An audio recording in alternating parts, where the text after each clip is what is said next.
Hello दोस्तों, welcome to sleepy classes.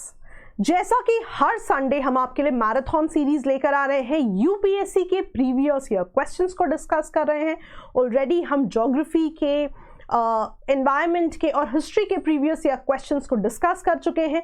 तो अगर आप इस साल का प्रीलिम्स लिख रहे हैं, गो वॉच दैट सीरीज। बहुत ही ज़्यादा कंटेंट ओरिएंटेड सीरीज है जो आपको एग्जाम में इस बार बहुत ज़्यादा मदद करेगी।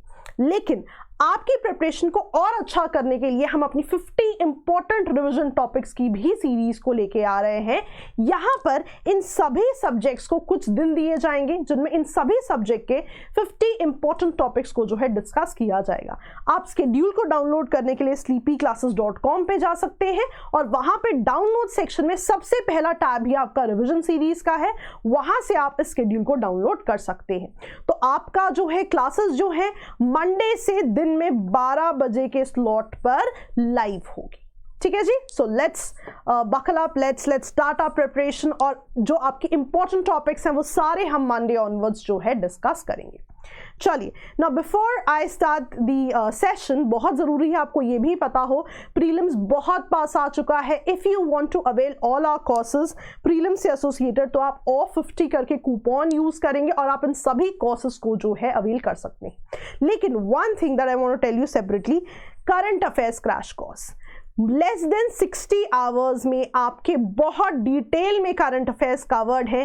This can be opportunity to get that edge so that आप इन सभी करंट अफेयर्स को रिवाइज कर लें within next couple of days. तो चलिए आगे बढ़ते हैं ना। यहाँ पे the thing that I am trying to tell you is कि जितना इंपॉर्टेंट क्वेश्चन को सॉल्व करना है, यस, उतना ही इंपॉर्टेंट है एडिशनल कंटेंट को भी समझना।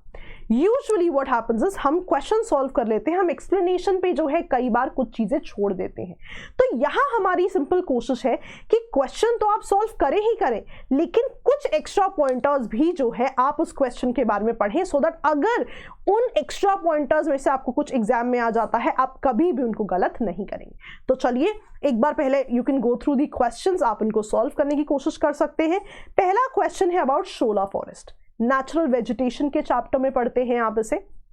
आज जो हम 5 टॉपिक्स करेंगे, बहुत अच्छे से इन्हें प्रिपेयर कर लीजिएगा सो दैट आपको दोबारा इन्हें पढ़ने की जरूरत ना पड़े। नेक्स्ट क्वेश्चन है अबाउट कि ऐसी कौन सी कंडीशंस हैं जो नेसेसरी हैं for the formation of deltas. Next question देखते हैं। आपको रिट्रीटिंग मॉनसून से एसोसिएटेड क्वेश्चन मिल गया है यहाँ पे। तो मॉनसून डेफिनेटली एक ऐसा टॉपिक है जिस पे मेहनत ज़्यादा लगती है, लेकिन एक बार आपको वो टॉपिक आ गया तो आप कभी भी क्वेश्चंस गलत नहीं करते। नेक्स्ट है आपका कौन सा ऐसा फीचर है जो मिडिल कोर्स और वाटर फ्लो से एसोसिएटेड नहीं है। आप कोर्स ऑफ द रिवर पढ़ते हैं, जो आपका अपर कोर्स है, मिडिल कोर्स है, लोअर कोर्स है। आपकी एनसीईआरटी में पूरा का पूरा डायग्राम भी दिया हुआ है जिससे हम इस क्वेश्चन को सॉल्व करेंगे। चलिए last question absolutely current affairs है। रिसेंटली जो है छिड़वासा करके एक जगह है जो न्यूज में रही है, क्यों न्यूज में रही है वी विल स्टडी, और कहां पर कौन सी स्टेट में है इसके बारे में भी हम पढ़ेंगे। तो चलिए अपना पूरा क्वेश्चन शुरू करते हैं। सबसे पहला क्वेश्चन है which of the following are true about shola forest. तो देखिए इंपॉर्टेंट पॉइंटर्स क्या है। पहला पॉइंट इंपॉर्टेंट क्या है, it is an evergreen ecosystem, जो कि क्या सिर्फ हाई एल्टीट्यूड पे है, क्योंकि यहाँ पे ओनली लिखा हुआ है। So according to the question, shola forest एक एवरग्रीन इकोसिस्टम है जो सिर्फ हाई एल्टीट्यूड में पाया जाता है, categorically in the tropical region. Next जो हमारी बात हो रही है, स्टेट्स के बारे में बात हो रही है, that it is found in Kerala and Tamil Nadu.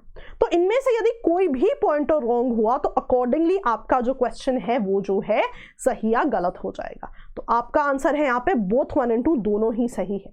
Shola forest जो है आप अपने नेचुरल वेजिटेशन के चैप्टर में पढ़ते हैं। सो शोला फॉरेस्ट जो है एक तरह के माउंटेन फॉरेस्ट है।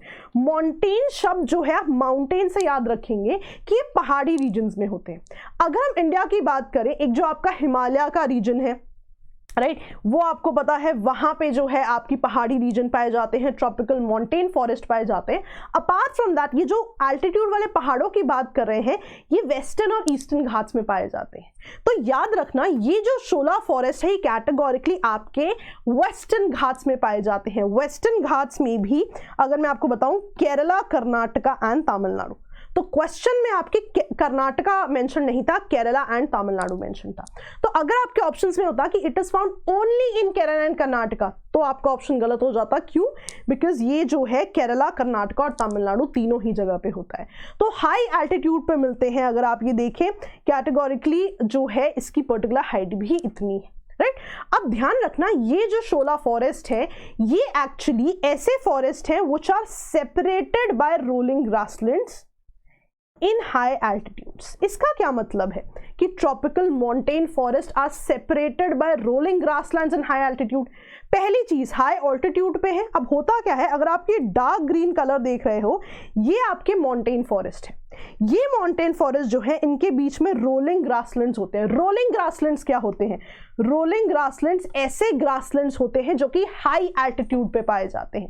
सो बेसिकली देयर टू ग्रासलैंड्स के बीच में यहाँ पे आपका जो आपका फॉरेस्ट है शोलाज है वो पाए जाते हैं। अगेन आप देखिए ये दो ग्रासलैंड्स हैं, इनके बीच में ये फॉरेस्ट पाए जा रहे हैं। सो बेसिकली ये जो माउंटेन फॉरेस्ट है ये हाई एल्टीट्यूड पे है। यस, याद कैसे रखोगे? Because they are separated by rolling grasslands, कि जो आपके ग्रासलैंड्स हाई एल्टीट्यूड पे पाए जाते हैं वो सेपरेट करते हैं बिटवीन टू डिफरेंट फॉरेस्ट। एक और चीज देखिए यहां पे लिखी है, sholas are generally found at sites where adjacent slope converge, right. अब इसको आप समझिए, यहां से एक स्लोप है, यहां से एक स्लोप है, ये स्लोप यहां कन्वर्ज कर रहा है और आप देखिए डार्क कलर के फॉरेस्ट आपके यहीं पर है।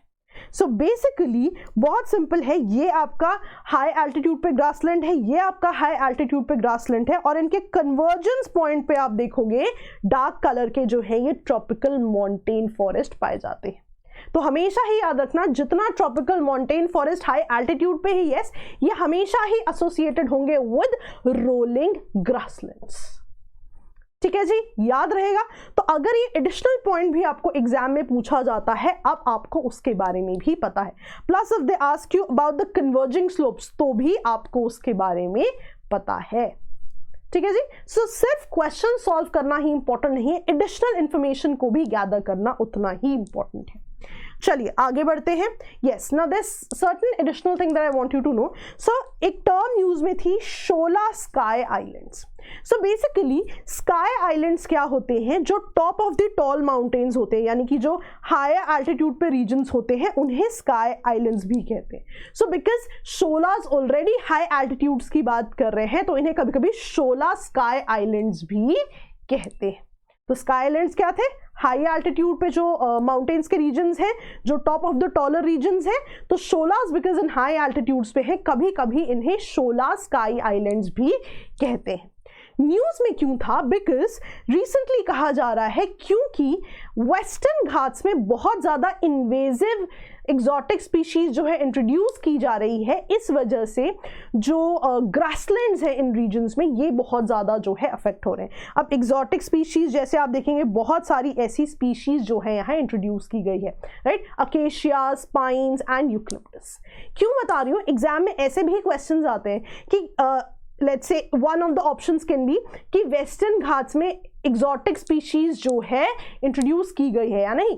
फॉर एग्जाम्पल हिमालयाज के लिए ही एक बार यूपीएससी में क्वेश्चन आया हुआ है कि never ever any exotic species has been introduced in the Himalayas. तो डेफिनेटली हिमालयाज में एग्जॉटिक स्पीशीज इंट्रोड्यूस की गई ही है। सिमिलरली वेस्टर्न घाट्स के लिए भी आपके पास हो सकता है ऑप्शन आ जाए कि ये वाली XYZ स्पीशीज इंट्रोड्यूस की गई है। तो आपको अगर ये भी पूछ लेता है कि कौन सी स्पीशीज इंट्रोड्यूस की गई है, उसके भी आपके पास आज एग्जाम्पल है अकेशिया, पाइन्स एंड यूकलिप्टस। और अगर से पूछता है कि क्या वेस्टर्न घाट्स में कोई स्पीशीज इंट्रोड्यूस की गई है एक्सोटिक, आप कहेंगे डेफिनेटली वो ऑप्शन आपका करेक्ट होगा। ठीक है जी, याद रहेगा। अब एक एडिशनल चीज, यूजुअली जब आप ग्रासलैंड्स पढ़ते हो, there are very few grasslands जो कि इतने हाई एल्टीट्यूड पे होते हैं, इसीलिए शोलास को सेपरेटली पढ़ा जाता है। तो ध्यान रखना, जितने भी हाई एलिवेशन ग्रासलैंड्स हैं ये सिर्फ वर्ल्ड का 2% ग्रासलैंड ही फॉर्म करते हैं। रेस्ट ऑफ द ग्रासलैंड्स आप देखते हैं डिफरेंट रीजन्स में पाए जाते हैं। आपने ट्रॉपिकल और टेम्परेट ग्रासलैंड्स तो पढ़े ही होंगे। ठीक है जी। So we covered a lot of things here. अगर आपको थोड़ा डिस्टेंट क्वेश्चन भी आता है, अब आप वो भी आंसर कर सकते हैं। चलिए अगले क्वेश्चन पे बढ़ते हैं। तो आपको शोलास के बारे में पता है, बोथ 1 और 2। नेक्स्ट क्वेश्चन है आपका, कौन सी ऐसी कंडीशन है जो फेवर करती है डेल्टा फॉर्मेशन? पहला ऑप्शन है कि जो कोस्ट है प्रेफरेबली टाइडलेस होना चाहिए, कि वहां पे टाइड्स कम आए। दूसरा कि यहाँ पे जो कोर्स ऑफ द रिवर है वहां पे लार्ज लेक्स होनी चाहिए बीच में डेल्टा की फॉर्मेशन के लिए। तीसरा, कोई स्ट्रॉन्ग करंट जो है वो रिवर माउथ के राइट एंगल पे नहीं होनी चाहिए। मान लीजिए आपको कुछ नहीं आता, बहुत लॉजिक लगा के सोचिए कि क्या है जो फॉर्मेशन ऑफ डेल्टा में हेल्प कर सकता है। तो 2 मिनट के लिए पॉज करके देखिए, कुछ सेकंड के लिए पॉज करके देखिए, और आपका आंसर है यहाँ पे 1 and 3 only. Let me tell you how. सबसे पहले तो डेल्टा को एक बार बेसिक इमेजिन कीजिए कि आप कैसे पढ़ते हैं। जब आप रिवर सिस्टम पढ़ते हैं, these are your deltas, right. Again Krishna Godavari delta पढ़ते हैं आप, कावेरी डेल्टा पढ़ते हैं, महानदी का डेल्टा पढ़ते हैं। तो बेसिकली ये ऑलमोस्ट कोस्टल रीजन्स पे है, राइट। सो अगर मैं आपको डेल्टास के बारे में बताऊं तो ये अगर आप किसी भी रिवर का कोर्स देखेंगे, एनसीईआरटी से मैंने डायग्राम लिया हुआ है, तो रिवर जो है 3 तरह के कोर्सेज में आती है, राइट। कि मान लीजिए रिवर अगर किसी ग्लेशियर से, हिमालय से शुरू हुई है तो उसके पूरे पाथ को 3 कोर्सेज में जो है डिवाइड किया जाता है, upper course, middle course and lower course. और सबसे जो एंड में आपकी चीज बनती है वो है डेल्टा। तभी आप देखते हैं कि बिल्कुल ही रिवर्स जहां खत्म हो रही हैं with the coast, at those points आपका जो है डेल्टा होता है। अब डेल्टा पे आपको पता है कि there be a lot of sediments, there be a lot of water. तो बेसिकली होता क्या है, रिवर के अपर कोर्स में बहुत ही ज्यादा इरोजन हुआ होना चाहिए। Why erosion? बिकॉज अगर रिवर के कोर्स पे इरोजन होगा तो ही तो साथ में सेडिमेंट्स आएंगे, सिल्ट आएगा, वही तो है जो डेल्टा पे एक्चुअली इकट्ठा हो जाता है। तो अगर इरोजन होगा ही नहीं तो सेडिमेंट्स होगा ही नहीं, डेल्टा बनेगा ही नहीं। सिमिलरली जो कोस्ट है उसमें बहुत ज्यादा टाइड नहीं होनी चाहिए। Why? क्योंकि टाइड आएगी अगर तो अपने साथ सारा का सारा सेडिमेंट बहा के ले जाएगी। सेडिमेंट बहा के ही ले गई तो डेल्टा के लिए तो सेडिमेंट्स बचे ही नहीं, इसीलिए प्रेफरेबली टाइडलेस होना चाहिए। सिमिलरली अगर बहुत ज्यादा स्ट्रॉन्ग करंट भी होगी एट द राइट एंगल तो अल्टीमेटली क्या होगा, आप इसको सिंपल शब्दों में सोचो, अगर बहुत स्ट्रॉन्ग करंट आएगी, जब करंट अपने साथ पानी को वापस ले जाएगी तो सेडिमेंट्स को भी बहा के ले जाएगी, एंड अगर सेडिमेंट्स ही नहीं है तो डेल्टा की फॉर्मेशन ही नहीं होगी। ऑल्सो याद रखना कि कोई लार्ज लेक या रिवर जो है रास्ते में नहीं होना चाहिए। उसका रीजन है, मान लो कि रिवर ऐसे आ रही है, यहाँ पे कोई लार्ज लेक या लार्ज रिवर हो गया तो सेडिमेंट्स यहीं पे जो है रुक जाएंगे। तो अगर सेडिमेंट्स यहीं पे रुक जाएंगे, यहीं पे फिल्टर आउट हो जाएंगे तो अल्टीमेटली एंड तक पहुंचने के लिए तो कुछ बचेगा ही नहीं। तो ये भी एक बहुत ज्यादा इंपॉर्टेंट रीजन है। अपार्ट फ्रॉम दैट, सी जो है बहुत ज्यादा शालो होना चाहिए, बहुत ज्यादा डीप वाटर नहीं होना चाहिए। अगर सी पे वाटर बहुत ज्यादा डीप होगा तो सेडिमेंट्स जो है एक्चुअली डेप्थ में चले जाएंगे और अपर रीजन में रहेंगे ही नहीं। तो अगेन डेल्टा की फॉर्मेशन में जो है बहुत ज्यादा इशू आ सकता है। तो अगर आपको ये पॉइंटर्स याद रहेंगे तो आप कभी भी इस क्वेश्चन को गलत नहीं करेंगे। बट अब आप होप कि आपको कॉन्सेप्ट समझ में आ गया, अब आप बिल्कुल भी कभी भी गलत नहीं करेंगे। तो यस, टाइडलेस होना चाहिए, राइट। कोई स्ट्रॉन्ग करंट नहीं होनी चाहिए। अगर स्ट्रॉन्ग करंट होगी तो वापस जो है सेडिमेंट चला जाएगा, सेडिमेंट जो है पानी अपने साथ बहा के ले जाएगा। और लार्ज लेक भी in the course of the river नहीं होनी चाहिए। अगर लार्ज लेक होगी तो अल्टीमेटली क्या होगा, जो सेडिमेंट्स है वो इन्हीं रिवर्स पे जो है सेट हो जाएगा और डेल्टा के पास पहुंचने तक के सेडिमेंट्स नहीं रहेंगे। सो दिस इज रॉन्ग, इसीलिए आपका आंसर 1 and 3 ओनली है। ठीक है जी, चलिए next question. Which of the following is or are associated with the retreating monsoon in India? Right, क्या गंगा प्लेन्स पे लो प्रेशर होना चाहिए, क्या तमिलनाडु पे साइक्लोनिक रेनफॉल होनी चाहिए? तो कुछ सेकंड के लिए पॉज करके देखिए और आपका आंसर है 2 ओनली। ये करेक्ट है, दिस इज नॉट करेक्ट। कैसे? देखो, यही डायग्राम आपको हेल्प करेगा। बहुत सिंपल है, हवा हमेशा जो है हाई टू लो प्रेशर जाती है। तो जब साउथ वेस्ट मॉनसून आएगा, राइट, लैंड जो है जितना इजीली हीट होता है, राइट, या रादर इसको ऐसे याद रखो, लैंड लिबरल होता है, राइट, बहुत ज्यादा जल्दी हीट होता है। तो गर्मियों के समय में जितना ज्यादा हीट होगा उतना लो प्रेशर यहाँ होगा, तभी हवाएं कुछ इस तरह जलती हैं। तो लो प्रेशर लैंड पे होगा, गंगा प्लेन्स पे होगा। जब रिट्रीटिंग मॉनसून आएगा तो क्या होगा, हवा इस तरह है, हवा तो हमेशा हाई टू लो जाती है, तो यहां पे तो लो प्रेशर हो ही नहीं सकता, क्योंकि हमेशा लो प्रेशर की तरफ हवा जाएगी, लो प्रेशर से शुरू नहीं होगी। तो हमेशा ही याद रखना कि एस पॉइंट ऑफ टाइम पे गंगा प्लेन्स पे हाई प्रेशर होगा। अपार्ट फ्रॉम दैट जो तमिलनाडु कोस्ट की बात करें, देखो हाई टू लो प्रेशर की बात हो रहा है, यानी कि इन रीजन्स में होगा लो प्रेशर। और आपको पता है, आपने साइक्लोन और एंटी साइक्लोन पढ़ा है। अगर आप इस साल का प्रीलिम्स दे रहे हैं तो आपके बेसिक्स क्लियर होने चाहिए। साइक्लोन हमेशा ही लो प्रेशर के अराउंड होता है। क्यों? बिकॉज अगर लो प्रेशर होगा तभी हवा ऊपर जाएगी, ऊपर बादल बनेंगे और बारिश होगी।